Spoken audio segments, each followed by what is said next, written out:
मन को विचार के द्वारा दोष पैदा करके या इधर राग पैदा करके प्रभु की तरफ हटाओ। दूसरी बात ये, नियम की बड़ी मार मन पे पड़ती है। मन को मारने के लिए नियम का बहुत पालन करना जरूरी है।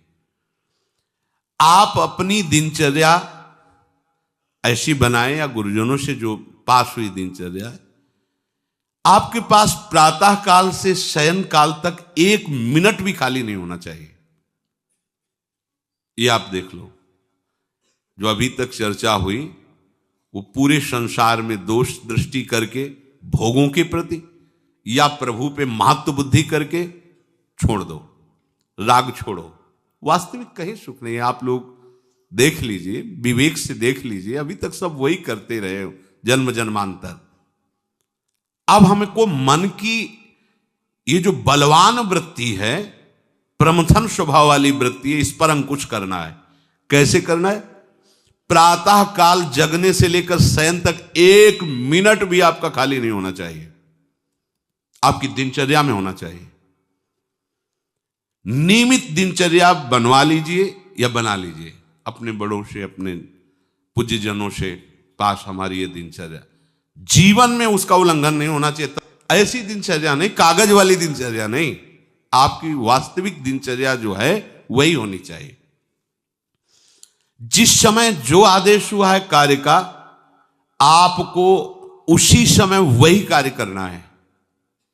इससे मन तुम्हारा मरेगा, मन के अनुसार। यहां क्या है कि रोज सुनते, आज नहीं सुनेंगे सत्संग, क्या है सुबह तक रोज वाणी पाठ में जाते, नहीं जाएंगे, 6 बजे तक सो रहे हैं, शाम के रात्रि तक, या जैसा, ये ठीक नहीं।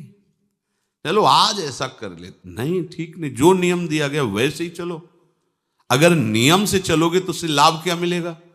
एक तो परमानंद की तरफ बढ़ रहे हो, दूसरी बात आपका मन मरेगा। मन नियम से मरता है। इस मन का स्वभाव बदल जाएगा यदि आप नियमवर्ती बनोगे। नियमानुवर्तिता से मन आपके अधीन होगा। नियम बनाओ आप। नियम अगर आपने नहीं बनाया तो परमार्थ की चढ़ाई पर नहीं चढ़ सकते हो। परमार्थ में आज तक उसी को लाभ मिला है जो नियम से चला है। किसी ने पूछा किसी से कि क्या नियम है आपके, तो उनका हमारे संप्रदाय में तो नियम है ही नहीं। गजब की बात कह दी। यहां का जो नेम है वो प्रेम से शासित है। प्राण चले जाएं पर वो नेम छोड़ सकते हैं? देखो ना, मन क्रम वचन त्रिशुद्ध सकल मत, नेम नहीं है। जो अब कह रहे हैं उसी के अनुसार जीवन चलाना है।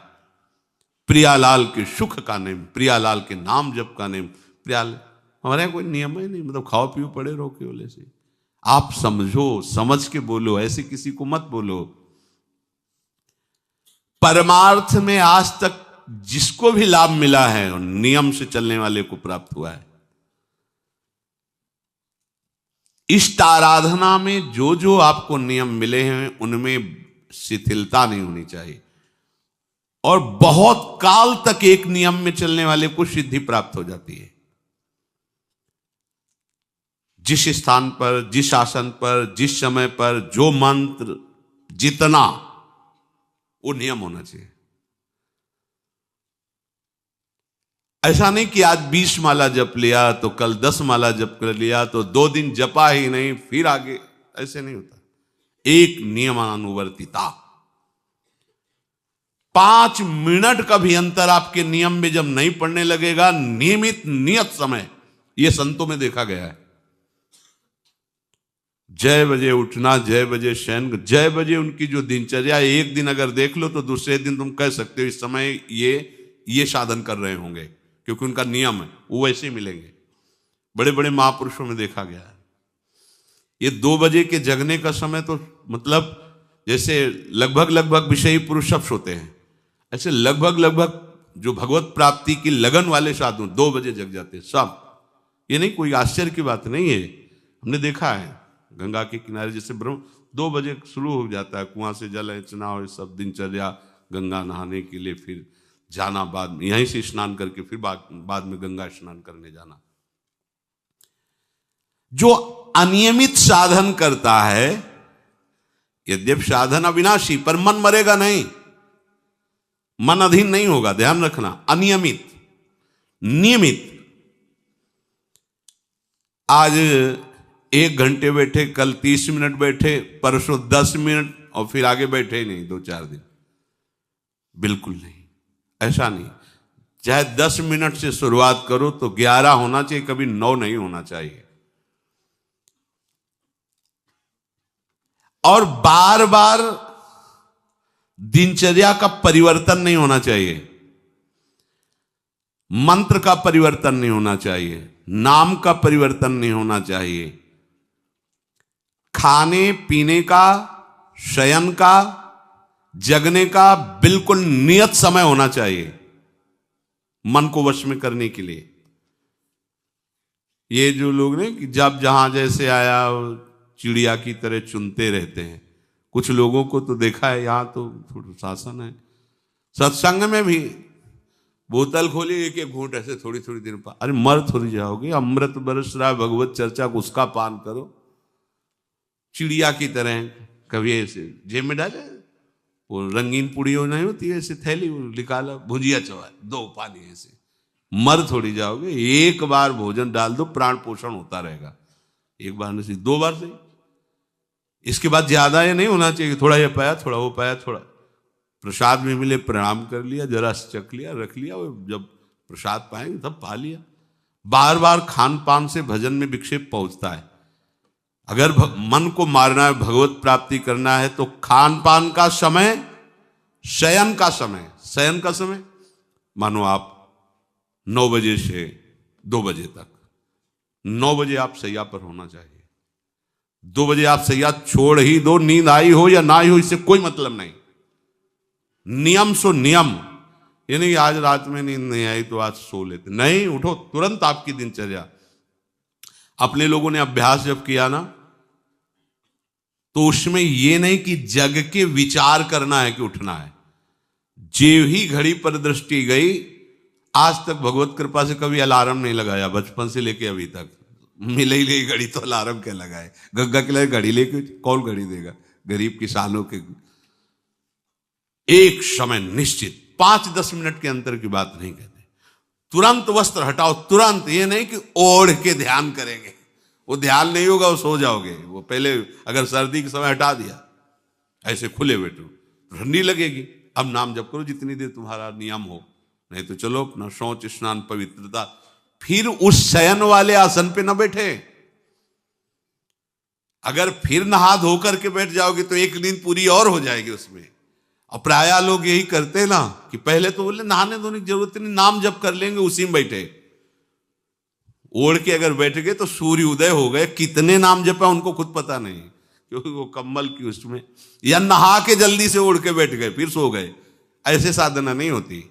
स्नान करने के बाद फिर आसन में बैठ कर बहुत साधारण अवस्था, ऐसा नहीं कि खूब गरम गरम कंबल ऐसे ओढ़, नहीं, ठंडी लगनी चाहिए, ऐसे शांत बैठ, आंख खुली। ध्यान नहीं करना चाहिए, आंतरिक ध्यान करो। आंख मूंद ली ना तो सुषुप्ति में पहुंच जाओगे। ध्यान पूर्वक ऐसे, जैसे चातक स्वाति की बूंद को निहारता है। भागवत में आया कि कैसे सुरता होना चाहिए, वक्ता के प्रति चातक दृष्टि से देखते हुए एक एक शब्द श्रवण इंद्री से वो पान कर रहा है, ऐसे शांत तो एकदम देखते हुए ऐसे पान। श्रुता सोई परम सुजान, सुनत चित रति करे। आपके वस्त्र पहनने का ढंग, चलने का ढंग, बोलने का ढंग सात्विक होना चाहिए। सोमवार को अमुक रंग का, मंगल को अमुक रंग का, बृहस्पति को अमुक रंग का, ऐसे ऐसे। चलने की भी अलग अलग स्टाइल, अलग अलग से डालना। कब अगर भगवत प्राप्ति करनी है तो सात्विक चाल हो, सात्विक भाषा हो, सात्विक वस्त्र हो। इनका भी बहुत प्रभाव पड़ता है, वस्त्रों का भी प्रभाव पड़ता है, चाल का भी प्रभाव होता है। अभिमान की चाल देखना, छाती में हड्डी हड्डी पर फैला के चल रहे मानो सूरवीर है, हाँ, जांघ में मांस नहीं है, केवल पैंट ही पैंट दिखाई दे रहा है, बात ऐसा विमान ऐसे टांग चला मानो ये सब नहीं। सात्विक वृत्ति से चलो, सात्विक कपड़े पहनो। ऐसा नहीं कि अब लाल ही पहनना है तो अमुक कंपनी का आना चाहिए, लाल रंग का या पीले रंग का। कितने का स्वेटर? बोले 1,70,000 का है। अपना जीवन सात्विक हो, सात्विक वस्त्र भी वस्त्राभूषण, और हमारा चलना भी सात्विक हो, हमारा बोलना भी सात्विक होना चाहिए। अब इसके बाद उपासक को देखो, ये तो नियमावर्तिता हुई। अपने मन के ऊपर हर समय दृष्टि रखनी। उपासक शब्द इसीलिए है, विषयी पुरुष नहीं रख सकता। उपासक को हर समय मन पर दृष्टि रखना है। क्या सोच रहा है, ऐसा क्यों सोच लिया इसने, ऐसा क्यों ये प्रेरणा है? क्या हमारा भोजन गलत हुआ, क्या संग गलत हुआ, क्या हुआ? पूरी जांच हो रही। आप सच्ची मानना, प्रारंभिक बात तो अलग है कि मन पूर्वश, नहीं तो ऐसा नहीं है कि काम के विषय में सोचने लगे, ये लोभ के विषय, ऐसा नहीं है।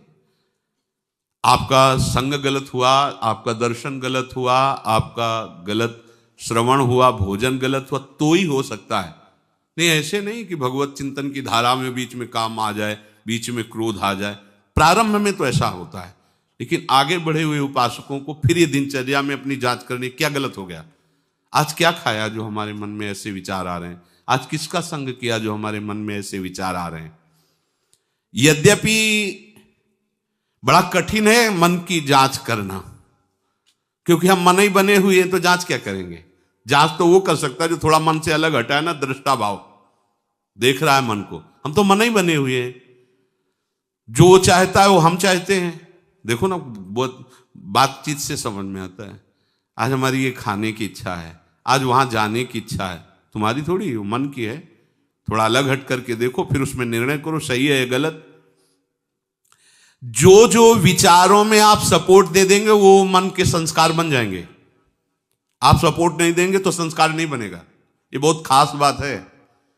जब आप भजन में बैठे हो, साधन में, या चलते फिरते उठते बैठते, ये जो शास्त्र विरुद्ध गंदी स्फुरणा दे, आप बिल्कुल इसको सपोर्ट मत करना, नहीं ये संस्कार बना देगा। फिर वो आपके न चाहने पर भी आपको परेशान करेगा। और यदि आप बिल्कुल उदासीन रहे, जैसे पागल आदमी पीछे बोलता चला जाए, आप कुछ मत बोलो, वो दूसरी दिशा में चला जाएगा, ऐसे ही मन शांत हो जाएगा आपका। ये आपको फेंकता, आप परेशान मत होना, ये फेंकता रहेगा जो उसने जमा किया है, फिर शांत हो जाएगा, फिर नष्ट हो जाएगा, उसका विषय स्फुरण नष्ट हो जाएगा। अगर कहीं मन भगवत संबंधी सलाह दे तो उसको दुलार करना चाहिए, सराहना कर, वाह आज आपने बहुत सुंदर बात। मन आपको कभी कभी अच्छी सलाह दे, और जहां आपको बुरी सलाह देने लगे तो फिर उसको धिक्कार दो कि प्रभु से बढ़कर तुमको ये लगा, प्रभु के नाम रूप से बढ़कर लगा। अंदर होना चाहिए, बाहर भले मत। ऐसे हो गए ना, वो सुधरने लगेगा। बस ये अच्छे से ध्यान रखो, जब ये गलत प्रेरणा करे तो या तो एकदम उदासीन, और या फिर इसको डांट लगा दो, प्रभु की तरफ चलना है, क्या गंदी बात अंदर। नहीं नहीं, अभ्यास से मन असत कार्यों को छोड़कर भगवत कार्यों में लगने लगेगा। धीरे धीरे जब इसको स्वाद मिलेगा तो पूरा का पूरा ये आपके अधीन होने लगेगा। ऐसा नहीं है कि मन वश में नहीं, मन वश में की वश की बात, मन की ताकत नहीं होती कि विषयों में चला जाए। आप करके तो देखो भजन, नहीं ऐसा होता तो पूरा जीवन बर्बाद हो जाए। फिर वो मन ही वश में नहीं होता, फिर क्या? नहीं, ऐसा नहीं। पूरे जीवन को पढ़ा है। साधु की सबसे बड़ी पढ़ाई मन की होती है, वो मन को पढ़ता है, पूरे जीवन मन को पढ़ा है, उसने देखा है मन, अब क्या परिवर्तन, अब क्या परिवर्तन, अब क्या स्थिति, अब क्या स्थिति। सच्ची मानिए, एक दिन मन मनमोहन बनकर के अनुभव करा देता है। कहीं और अनुभव नहीं होता, इसी में अनुभव होता है। निहाल कर देता है, धन्य धन्य कर देता है। बस इसके असत वासनाओं, असत चेष्टाओं, असत स्फुरणाओं का आप साथ न दें, तो ये आपसे अलग हो नहीं सकता, ये भगवदानंद में डुबो देगा। इसे अधिक से अधिक भगवत चर्चा सुनाओ, इसे अधिक से अधिक प्रभु की छवि के दर्शन कराओ। देखो, भरो, मन में भरो, खूब भगवत चर्चा करो। प्रभु की श्री विग्रह, आप जिस कमरे में शयन करते हो उस कमरे में कहीं भी कोई सांसारिकता नहीं होनी चाहिए। परिवार की फोटो या किसी अन्य आकर्षणकारी वैभवशाली की फोटो, ऐसा नहीं, या कोई अपने आराध्य देव गुरुदेव संत भगवान, एक से एक भगवत प्रेमी महात्मा, उनकी संतों की छवि, प्रियालाल की छवि, जिधर दृष्टि जाए भगवत स्मृति में लगा दे। उठते बैठते अपना तो कमरा अंदर से ऐसा ही होना चाहिए, पूरे कमरे में नाम लिख लो, राधा राधा राधा वल्लभ सिंह, राधा राधा राधा राधा, या लिखी हुई टांग, बहुत आपको लाभ मिलेगा। जिधर अब राधा राधा राधा, अखंड स्मृति। और उस जो आपका वास्तविक साधन कक्ष हो, शयन कक्ष हो, अगर ऐसा हो जाए तो बहुत बढ़िया है। अन्य का प्रवेश ना हो, कोई भी हो, सदगुरुदेव की शिवा, आराध्य देव की शिवा, उसका आप देखना, इसका बहुत बड़ा प्रभाव होता है। कई बार इस बात का अनुभव हुआ कि जैसे बाहर मन विक्षिप्त हो गया किसी बात से, किसी उपासक से, और जे भी एकदम जैसे एकदम बदल गई व्यक्ति, और भजन बड़ी तीव्रता से होने, क्योंकि वो आप परमाणु भजन के, वो भागवती कक्ष होता है। इसके लिए भाई जी ने भी सावधान किया, अगर ऐसा हो जाए तो, मान लो असुविधा है तो कोई बात नहीं, अगर ऐसा हो जाए कि भगवत मार्ग के पथिक का जो वास स्थल है, जहां वो शयन करता है, बैठता है, उसमें सांसारिक पुरुषों का प्रवेश ना हो। इसलिए हो सकता शब्द लगाएगा, एक ही परिवार में रहते हो, आप ऐसा झगड़ा करोगे कि हमारे कमरे में ना जाए कोई रिश्ते नातेदार या अन्य परिवार के सदस्य, कठिन हो जाएगा। अगर हो सकता हो तो भगवत प्रेमी महात्मा के सिवा, भगवत भजन करने वाले के सिवा प्रवेश न हो, तो आप देखो कि उस कमरे में ऐसी परमाणु आ जाएगी कि आपका मन वहां प्रवेश करते ही भजन में लगने लगेगा, बड़ी शांति का अनुभव होगा। इसे खूब भगवत चर्चा सुनाओ, भगवत चर्चा करो, और भगवत श्री विग्रह के दर्शन कराओ, बड़ा लाभ मिलता है। जैसे आप जहां शयन कर रहे हो, सामने अगर अपने आराध्य देव की छवि हो ना, बार बार बार बार दर्शन का शौक, और कभी कभी तन्मयता एकाग्रता करते हुए अगर शयन कर जाओ तो स्वप्न में वही छवि के दर्शन करते हुए पाया जाता है। एकाग्रता का बड़ा महत्व है। अगर आप नाम में एकाग्र करके सो जाओ तो आप देखो जगते समय आपकी वही नाम चलता मिलेगा। मन के कहने में कभी अपने आप को मत फंसाओ। मन लोभी, मन लालची, मन चंचल, मन चोर, मन के मत चलिए नहीं, ये पल पल में कुछ और, ये भटकाता रहता है। जब तक ये प्रभु की तरफ आपको प्रेरित ना करे तब तक इसको अपना दुश्मन मानकर इसका विरोध ही करते रहिएगा।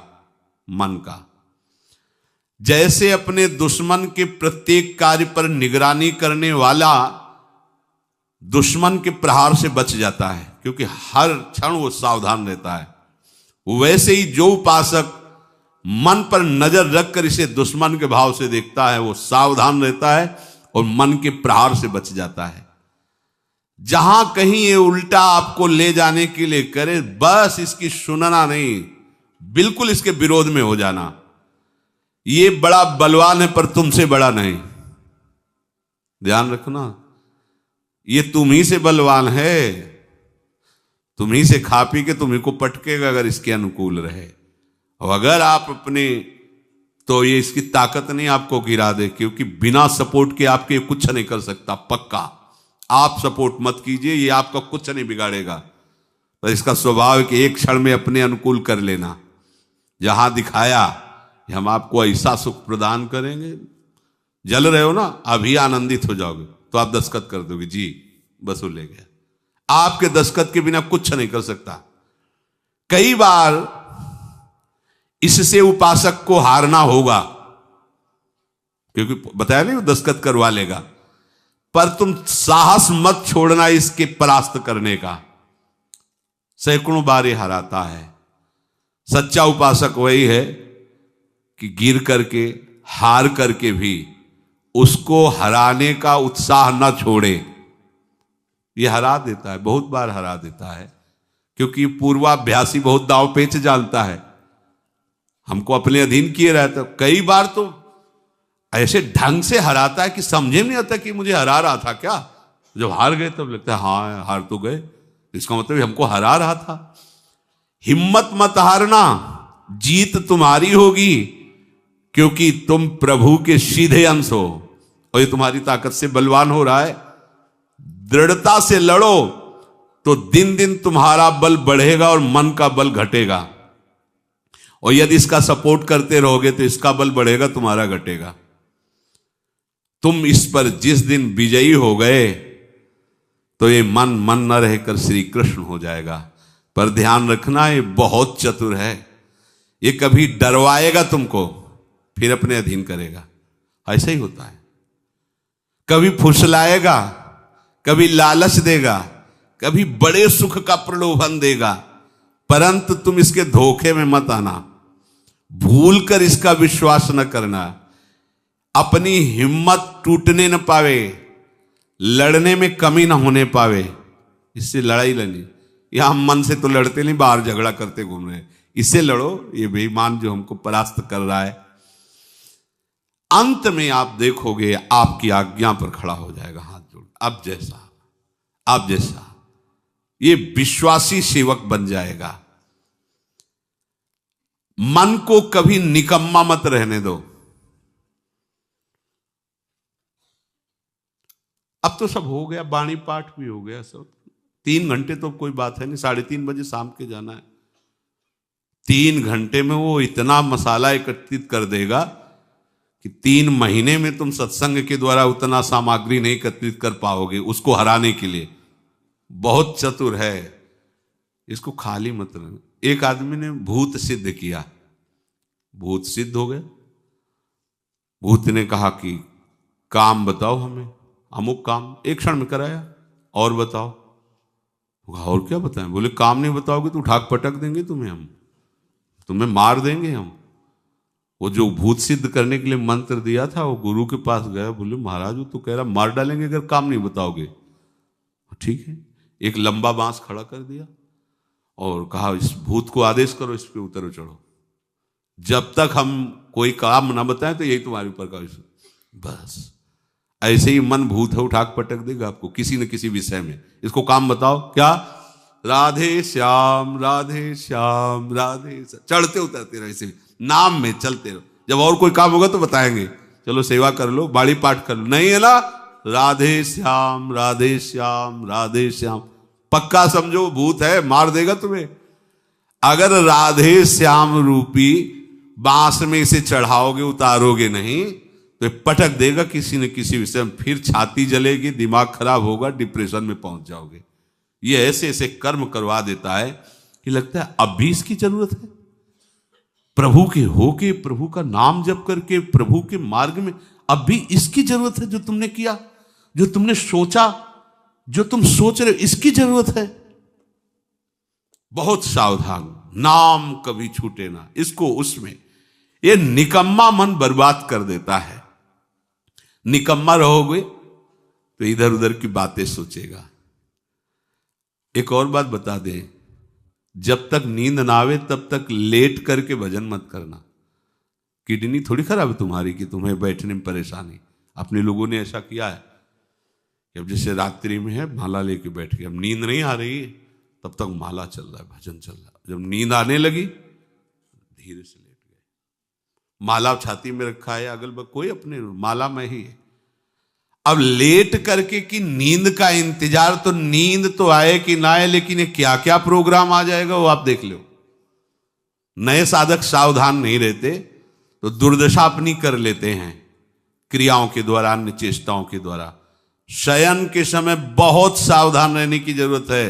दिन भर तो आपको ऐसी सेवाएं मिली हैं, ऐसे साधन मिले हैं जो भगवदानंद में डुबोने के लिए पर्याप्त हैं, लेकिन जो आपका पर्सनल समय है उस समय आप सावधान रहना।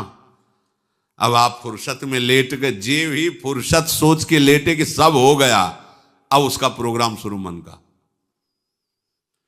अब आपकी इधर उधर चित्तवृत्ति, फिर मोबाइल जो पास है तो फिर क्या कहना है, मन को तो मानो अमृत मिल गया, वो आपको प्रेरित करेगा। जहां आपने कोई गेम ये वो नौटंकी नाटक की, जहां बस उसको मसाला मिल गया, वो आप काफी है, वो आपको ऐसी जगह पहुंचा देगा कि सुबह दिनचर्या में हाजिर नहीं हो पाओगे। कहां है वो? बोले अभी तो आया ही नहीं वो। क्यों? मन ने उसको परास्त कर दिया, इसलिए नहीं आया। बहुत सावधान। ये निकम्मा रहेगा तो बुरी बुरी बातें सोचेगा। खास बात है, दिन भर सावधान रह सकते हो माना, लेकिन शयन के समय जब आप अपनी सैया पे गए, अब होश ठिकाने रखो, बिल्कुल सावधान। यहां थोड़ी तुम्हें सावधान रहने की जरूरत है, अभी तो सावधान आई हो, नहीं तो अभी खड़े हो, तुम्हारे पितर तक तृप्त हो जाएंगे अभी है। लेकिन कमरे में सिटकिनी बंद, अब शयन के लिए गए, अब होश में, यही होश खो जाते हैं। ध्यान रखना, मन आपसे ऐसी चेष्टाएं कराएगा, क्रियाएं कराएगा, ऐसा दर्शन कराएगा, ऐसा सोचवाएगा, पूरे दिन की साधना को मटिया पलेट कर देगा, पोछा लगा देगा। हमारी प्रार्थना मान लेना, जब तक नींद ना आवे तब तक सोने के लिए आप लेटना नहीं। यदि जवान साधक हो, माला हाथ में, ऐसे दोनों हाथ कब्जे में है, जवान से नाम या मंत्र अंदर। अब थक गए, सो गए तो ऐसे सो जाओ, आपकी शैया परम पवित्र है। और अगर घंटा 2 घंटा इंतजार नींद का, तो पक्का वो भ्रष्ट करा के रखेगा, पक्का। हमारी बात लिख लो। सावधान, शयन के समय हर उपासक सावधान। उस समय विशेष आवश्यकता आपको भजन की है, क्योंकि वो एकांत है और आपके ऊपर उस समय मन को हावी होने का अवसर मिल गया। इसलिए सावधान, सत्संग को सुना जाए, मनन किया जाए और आचरण में उतारा जाए, और इस भूत को हर समय नाम रूपी बांस पे चढ़ाते उतारे। राधे श्याम, राधा वल्लभ श्री हरिवंश, राधा वल्लभ श्री हरिवंश। अब हमको सुधार करना है अपनी वृत्तियों में। जैसे जैसे हम स्वच्छंद चारणी वृत्तियों को शास्त्र सद्गुरुदेव की आज्ञा में तत्पर रखेंगे, वैसे वैसे शांति प्राप्त होती जाएगी। हृदय शीतल होता जाएगा, चित्त संशय रहित होकर समाधान को प्राप्त हो जाएगा। ये मन, ये इंद्रियां निगम अनुशासन और गुरु अनुशासन में रहना पसंद नहीं करती, इसीलिए दुर्गति, बंधन, अपयश, नाना प्रकार की हृदय जलाने वाली चेष्टाएं ये चलती रहती है। यदि हम शास्त्र का दासत्व स्वीकार करें, अर्थात शास्त्र आज्ञा के अनुसार चले, गुरुजनों की वाणी के अनुसार चले, तो हमें जो संयोग प्राप्त हुआ है, इसमें प्रेम प्राप्त होना दुर्लभ नहीं है। यद्यपि सबसे दुर्लभ बात है ये प्रेम प्राप्त होना। मोक्ष से भी अनंत गुना सुख श्री प्रिया प्रीतम की रूप माधुरी, लीला माधुरी, गुण माधुरी जहां बरस रही है, ऐसे चिदानंदमय धाम में चिदानंद बपू धारण करके उनकी सेवा में संलग्न रहना, इससे बड़ा कोई सुख नहीं है। वो हमें सौभाग्य मिल गया है। बस हमें सावधान रहना है कि हमसे कोई ऐसा आचरण न बन जाए, कोई ऐसी चेष्टा न बन जाए कि जो हम इस महासुख से इस जन्म में वंचित रह जाएं। अगर वंचित रह गए तो फिर बार बार तो बनत नहीं यह संयोग अनूप, मानुस्तन वृंदा विपिन रसिकन संग विविरूप। ये युगल चंद्र का चरण आश्रय जो प्राप्त हुआ है, ये बहुत ही दुर्लभ है। अब हमारे लिए और कुछ दुर्लभ नहीं रह गया, जो प्राप्त है उसमें अपनी चित्त वृत्ति को समाहित करना है। पूरा बल वृंदावन प्रदान करता है, आपको केवल सावधान रहना है। श्रीपाद कह रहे हैं, पापात्मा पुण्यवान वा प्रसरदपयशाः कीर्तिमान वा महादुष्प्राप ग्रासोथ सम्राट समजड़मति सर्वविद्या निधिर्वा यह कोपि स्याह सखे नो गणे कथमपीक्षस्व वृंदावनम तच्छिंधि छिंदी स्वपाशान गुरु निगम गिरा स्वीय मोहैक सिद्धान। हे सखे, तुम भारी पापात्मा रहे हो या पुण्यात्मा, तुम्हारा बहुत अपयश हुआ है या कीर्तिमान वा बहुत कीर्ति है, इससे वृंदावन को कोई फर्क नहीं पड़ता। तुम एक एक टुकड़े के लिए भटकते रहे हो या महासम्राट रहे हो, वृंदावन इन सब बातों को नहीं देखता। वृंदावन देखता है कि इसने मेरा आश्रय लिया है।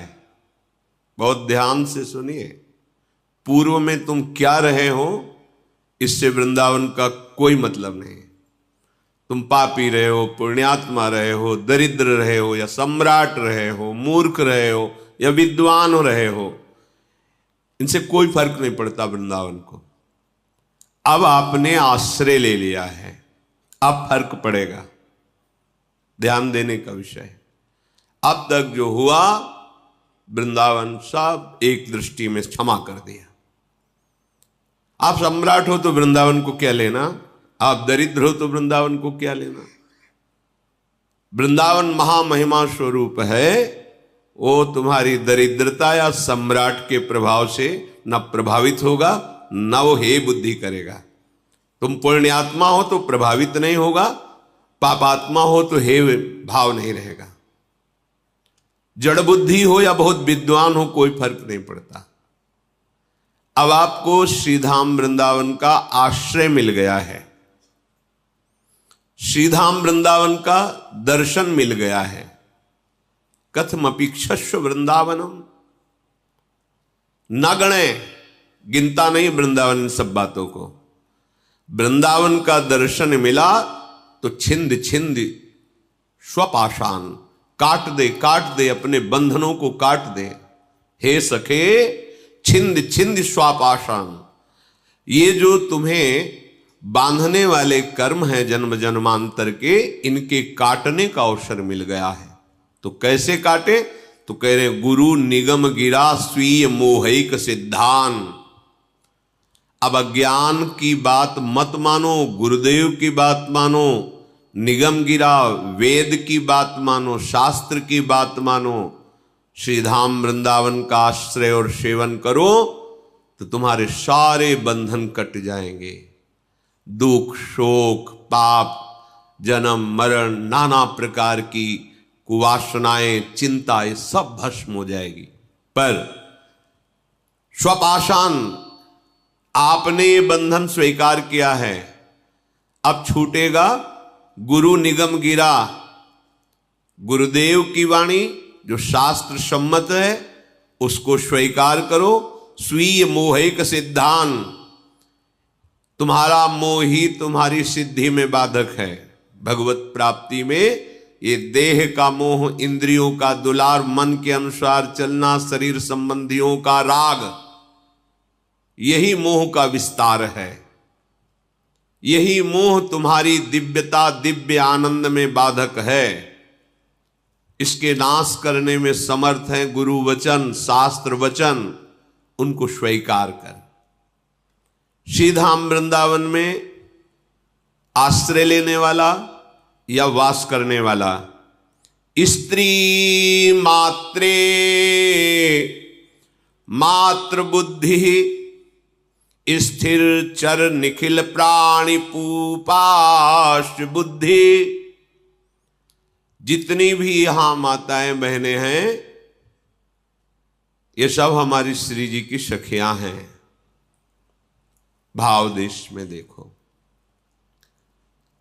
हमारे प्रभु की प्राप्ति में अत्यंत आवश्यक है ये भाव। ये जो आप गंदी दृष्टि से माताओं बहनों की तरफ देखते हैं या किसी पुरुष की तरफ माताएं बहनें देखती हैं, ये आपकी दृष्टि कैसे प्रियालाल को देख पाएगी?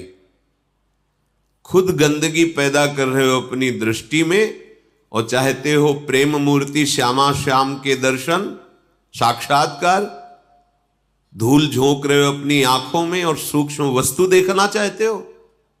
सावधान। स्त्री मात्रे मात्र बुद्धि है। जितनी माताएं बहन हैं सब, इनके प्रति मात्र बुद्धि अर्थात पूज्य बुद्धि होना चाहिए। कई बार सत्संग में कहा है कि वो बहुत ही आसुरी स्वभाव वाला राक्षस होगा जो अपनी माता बहन बेटी के प्रति गंदी दृष्टि रखे। नहीं तो परिवार में सब रहते हैं, कहाँ ऐसी कोई मलिन वृत्ति रहती है।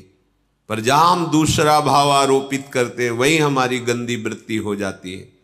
इस गंदी वृत्ति और गंदे भाव को त्याग कर ही तो हम दिव्य वृत्ति और दिव्य भाव प्राप्त करने चले हैं।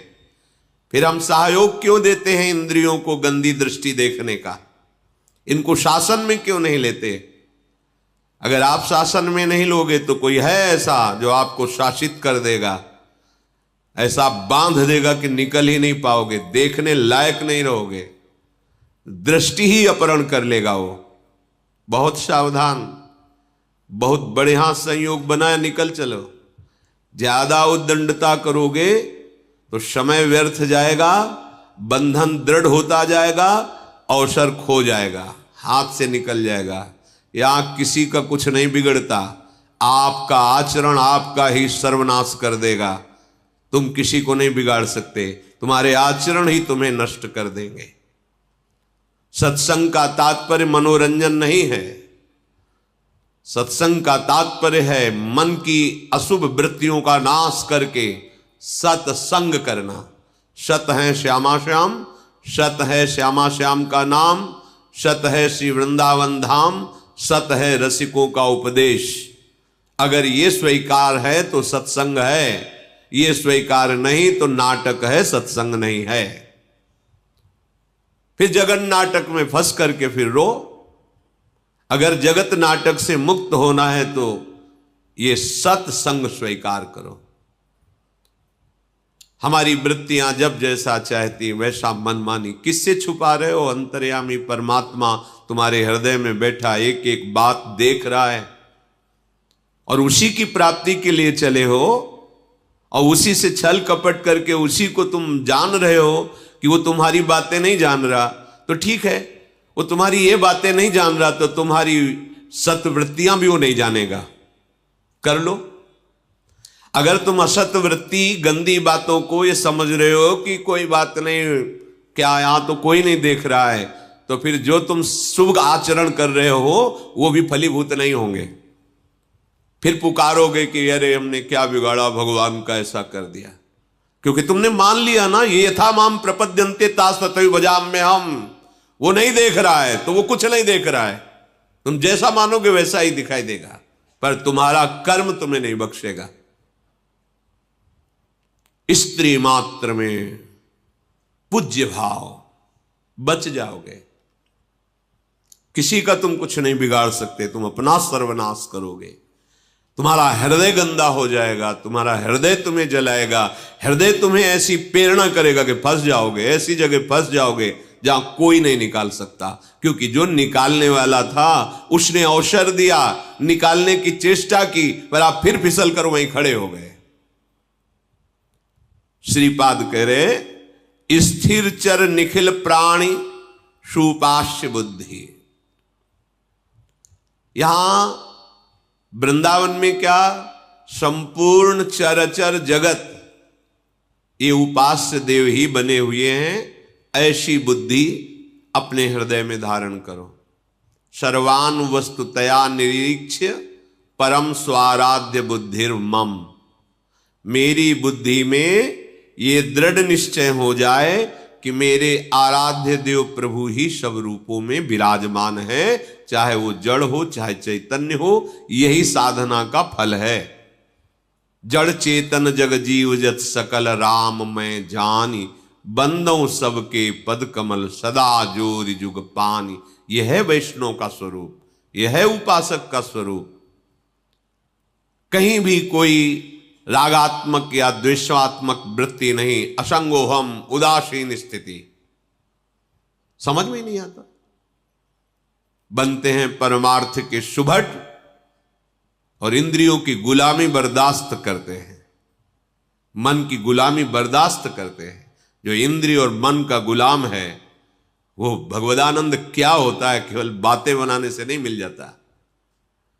अध्यात्म क्या होता है समझ नहीं पाओगे। बहुत सावधान। संपूर्ण चराचर में भगवत बुद्धि। जब उपासक पर कृपा होती है, निरंतर नाम जप, मंत्र जप, वाणी गायन, एकांत सेवन, अपने आराध्य देव की सेवा में तन्मयता, तो झलकने लगते हैं कृपा करके युगल सरकार। फिर तो जैसे सावन में कोई अंधा हो जाए तो सावन का जो प्रकृति का स्वरूप हरा भरा, उसको 12 महीना हरा भरा नजर आता, क्योंकि नजर ही नहीं रह गई। हरे भरे को देखकर अंधा हो गया, अब उसको जीवन भर हरा भरा ही समझ में आएगा। ऐसे ही जड़ चैतन्य कछु नहीं दीखत, जित दीखत तित श्याम खड़े। बिउहल बिकल संभार न तन की, घूमत नयना रूप भरे। करनी अकरनी दो विधि भूले, विधि निषेध सब रहे धरे। नरहरिदास ते भये बावरे, जे यह प्रेम प्रवाह परे। ऐसे महासुख के लिए तुम्हें चयन किया है प्रभु ने, अवसर दिया है प्रभु ने। चूको मत। संपूर्ण माताओं बहनों में पूज्य बुद्धि, चरणों के दर्शन से ही हमारी दृष्टि पवित्र होगी। अगर मुख की तरफ दृष्टि जमाई तो जो चाहे आपन कल्याणा, सुजस सुमति शुभगति शुभ नाना। सो पर नारी लीलार गोसाई, तजौ चौथ के चंद किनाई। अगर माताओं बहनों की तरफ गंदी दृष्टि से देखोगे तो मति गति ऐश्वर्य वैभव सब नष्ट हो जाएगा। जिसने भी इतिहास साक्षी है, माताओं बहनों की तरफ गंदी दृष्टि से देखा, वो चाहे जितना बड़ा वरदानी या बलशाली रहा हो, धूल धूसरित हो गया, नष्ट हो गया। इतिहास साक्षी है, पढ़ के देख लो। सावधान, तुम तो उपासक हो। तुम्हारी दृष्टि जैसे अपने मां को देखने पर परम पावन दृष्टि होती है, अपनी बहन को देखने पर, ऐसे ही जगत में जितनी भी माताएं बहनें हैं वो सब पूज्य हैं। तत्व दृष्टि से देखें तो एकमात्र सच्चिदानंद प्रभु ही ये स्त्री की पोशाक पहन करके लीला कर रहा है। अपने प्रभु को पहचानो, उनके चरणों के दर्शन करो, उनके चरणों में मानसिक प्रणाम करो। भोग वासना दृष्टि रख करके देखोगे तो वो दृष्टि ही तुम्हारी संपूर्ण सुखों का नाश कर देगी। ध्यान से समझ लीजिए, वो दृष्टि ही तुम्हें और किसी के नाश करने की जरूरत नहीं, वो खुद तुम्हें नाश कर देगी। तुम्हारे सुख की, शांति की, पवित्रता की, पुण्यों की होली लग जाएगी। बहुत सावधान। ये जीवन एक एक कदम सावधानी से चलने के लिए मिला है। चराचर में, वृंदावन में केवल प्रिया प्रीतम के प्रेमी जन ही विराजमान हैं, ऐसी भावना करो। बाह्य शेषार्थ लाभेष्वपि हृदय मुख म्लान निकृद्धा निबुद्धि। श्रीपाद कह रहे हैं कि जो बाह्य लाभ मिलता है, रुपया मिल जाना, प्रणाम नमस्कार मिल जाना, और भी जो सुख सामग्रियां हैं, ये कोई लाभ नहीं है साधक का। उपासक इसे लाभ ना मान ले कि भाई जीवन भर भजन तपस्या की, वाह वाह ये मिला हमें, ये आखिरी खाई है जहां गिर करके दुर्गति होती है। कामिनी, कंचन, कीर्ति, पुत्रैषणा, वित्तैषणा, लोकैषणा, ये तीन सीमाएं खींची गई भगवत मार्ग के पथिक को। तीनों को बड़ी सफाई से लांग जाओ। अगर किसी में भी तुम भिड़ गए, किसी में धोखा खा गए, तो गिर जाओगे खाई में। ये वाहवाही, ये प्रशंसा हरि की ठीक है, अगर अपनी मानी तो ये आखिरी खाई है, इसी में गिर जाओगे, आगे निकलना बड़ा कठिन हो जाएगा। श्रीपाद कह रहे बाह्य शेषार्थ लाभेष्वपि, ये बाह्य लाभ कोई लाभ है? नाना प्रकार की सुख भोग सामग्री मिल जाना, प्रशंसा मिल जाना, प्रणाम नमस्कार या अन्य अन्य, ये कोई लाभ है? अभी प्राण निकलेंगे, चले जाओगे, कौन पूछेगा? जब भगवान का अवतार हुआ, उनके नाम गुण नहीं गा रहे तो तुम्हारे नाम गुण गाए जाएंगे। व्यर्थ का ज्ञान, हमारा नाम हो जाए, हमारी कीर्ति हो जाए, या व्यर्थ का हम इतना निर्माण करवाएंगे कि वाह वाह, बड़े बड़े सम्राटों के किले में कबूतर हग रहे हैं, तुम्हारे निर्माण में कौन सा ऐसा महान यश हो जाएगा कि पूरा त्रिभुवन कहेगा वाह, विश्वकर्मा ने बनाया तो उनका नाम तो ले नहीं रहा कोई, जिन्होंने सुधर्मा सभा रची गई, इंद्रप्रस्थ में ऐसी सब कहां है, माया के प्रवाह में सब बह गए, इतिहास में केवल लिखे रहे। तुम क्या हो? बाह्य शेषार्थ लाभेष्वपि, अगर बाहर का लाभ तुम्हें लाभ दिखाई दे रहा है तो बड़े धोखे में हो।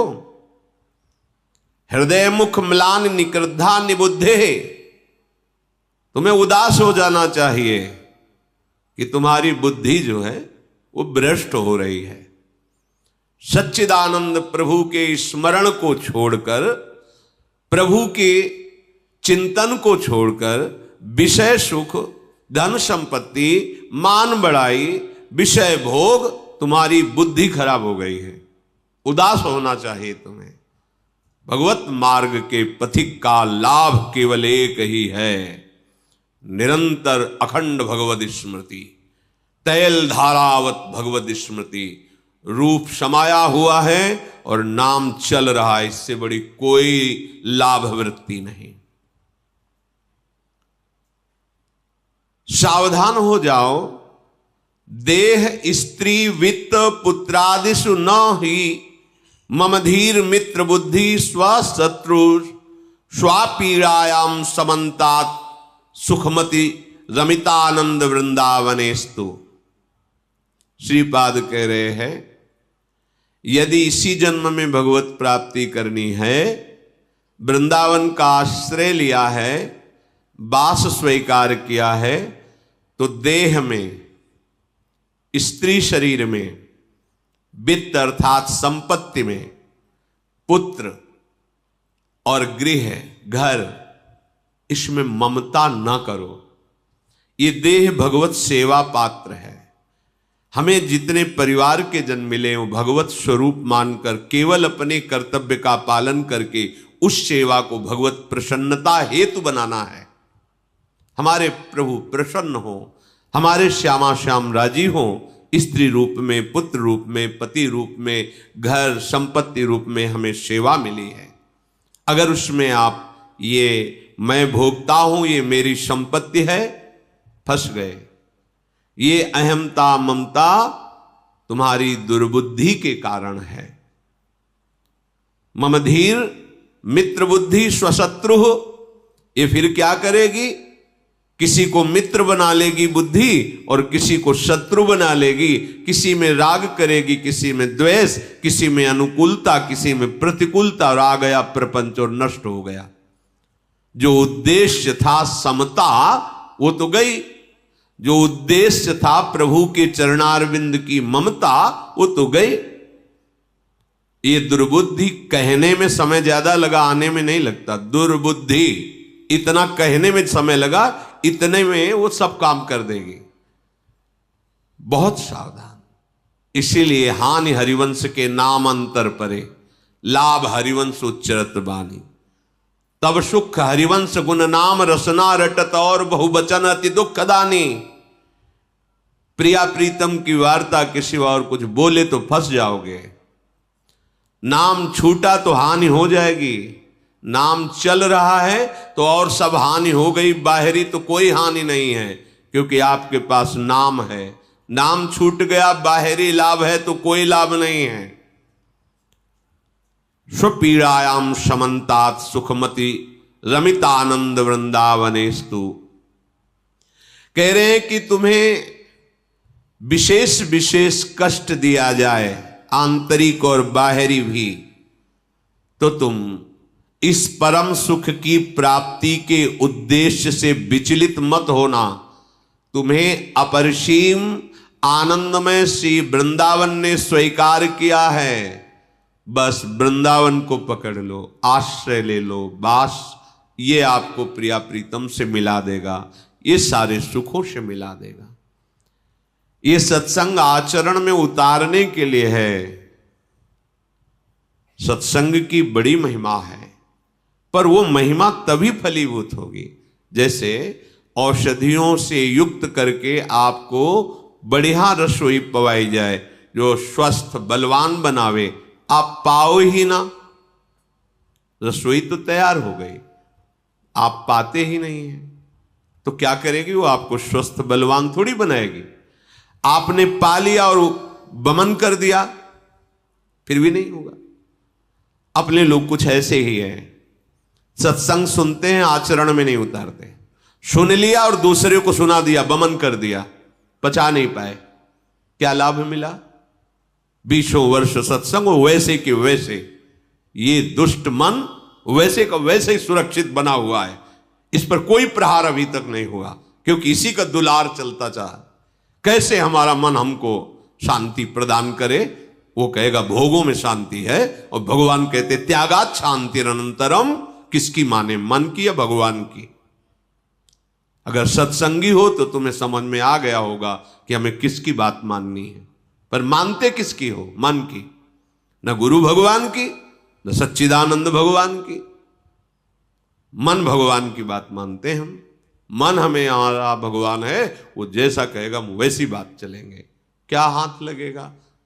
अभी तक इसकी बात मान करके ही तो हम भगवत विमुख रहे हैं, अनंत जन्म हो गए। इसलिए वृंदावन का आश्रय, वृंदावन का वास हमें जो मिला है, हम अपनी बुद्धि को इस रहनी से युक्त करें। समस्त माताओं बहनों में पूज्य भाव, इनके चरणों में प्रणाम करके कि हे प्रभु, हे नटवर नागर, आप इसी रूप में हो। नाथ, मेरा मन कभी आपके इस रूप में दोष बुद्धि न करे, कभी भोग बुद्धि न करे। हे नाथ, आप ही जड़ चैतन्य रूप में हो। प्रभु, मुझे कभी भ्रम न होवे कि आपके सिवा और कोई है। अंदर ही अंदर प्रभु से प्रार्थना करें, हे नाथ, ये शत्रु मित्र अनुकूलता प्रतिकूलता का व्यवहार हमारे हृदय में व्यापे नहीं, सदैव हम आपके स्मरण में बने रहे। ये दिव्यता है, ये दिव्य मार्ग है, अध्यात्म मार्ग। कोई पार्थिव मार्ग है क्या? ये दिव्य मार्ग है। दिव्य भाव रथ पर बैठकर इस मार्ग में चला जाता है। अगर भाव रूपी रथ ही नहीं तो तुम अध्यात्म मार्ग में चल ही नहीं सकते। जैसे धरती पे चलने के लिए अलग वाहन है, आकाश मार्ग में चलने के अलग वाहन है, ऐसे ही अध्यात्म मार्ग में भाव रथ पर बैठकर चला जाता है। भाव ही नहीं तो क्या?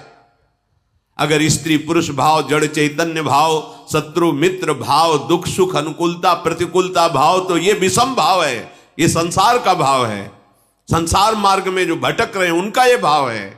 अध्यात्म का मार्ग ये भाव नहीं है। अध्यात्म मार्ग द्वंद्वरि विमुक्ता सुख दुख संगई, इस भाव के द्वारा अध्यात्म मार्ग में चलता है। ऐसा नहीं कि आप आचरण और भाव सांसारिक करें और आप समझे कि मैं अध्यात्म मार्ग का पथिक हूं। नहीं, पथिक हो ही नहीं, क्योंकि उस मार्ग में जिस रथ पर चला जाता है वो रथ ही नहीं है। भाव रूपी रथ में भावोत्सवेन भजताम रस काम धेनुम, भाव ही नहीं आएगा। चाहे जो भेष रख लो, चाहे जो नाटक कर लो, अध्यात्म मार्ग कोई ऐसा थोड़ी है कि वो आपके मन के अनुसार चलता है। मन को अध्यात्म के अनुसार चलाया जाता है। क्या है अध्यात्म का स्वरूप? जो शास्त्र और गुरुदेव आज्ञा करते हैं उस पर। तो ये भाव के द्वारा ही स्वीकृत होता है, भाव के द्वारा ही इस मार्ग में चला जाता है। और प्रभु भाववश्य भगवान भजी सदा राधा रमन, भाव के वशीभूत होते हैं प्रिया प्रीतम। भाव ही नष्ट कर दिया, स्त्री भाव, पुरुष भाव, भोग भाव, राग भाव, इन भावों से अध्यात्म में चला जाता है क्या? शत्रु भाव, मित्र भाव, कपट, छल, इन भावों के द्वारा अध्यात्म, गंध भी नहीं मिलेगी अध्यात्म की। पूरा जीवन ऐसे व्यतीत कर दोगे, खाली खाली के खाली। तो आप तो कहते हैं वृंदावन में अगर भजन ना भी हो तो भगवत प्राप्ति हो जाती, फिर खाली कैसे रहेगा? क्योंकि आप उस समय अपराध वृत्तियों से युक्त हो जाएंगे। जब आप भाव से नहीं चलेंगे तो आपके अंदर अपराध वृत्तियां जागृत रहेंगी, तभी तो भाव नहीं बना है। वो अपराध वृत्तियां ऐसी करेंगे कि फिर गति बिगड़ जाएगी। वृंदावन यही विधि बसे तज के सब अभिमान, तृणते नीचो आपको जाने सोई जान। वृंदावन बस के इतनो बड़ो सयान, जुगल चरण के भजन बिन निमिष न दीजय जान। यह है, एक क्षण भी श्यामा श्याम का विस्मरण नहीं, साप के प्रति चरण वंदना, स्वयं में अति दैन्यता, वृंदावन कृपा कर देगा। भाव नहीं है तो फिर ये जो भाव का अभाव है, इसी में सारे विकार होते हैं और इसी से निंदा, स्तुति, मान, अपमान, ये प्रपंच, तो ये अपराध बनेगा। अपराध बनेगा तो फिर उसका दंड मिलेगा।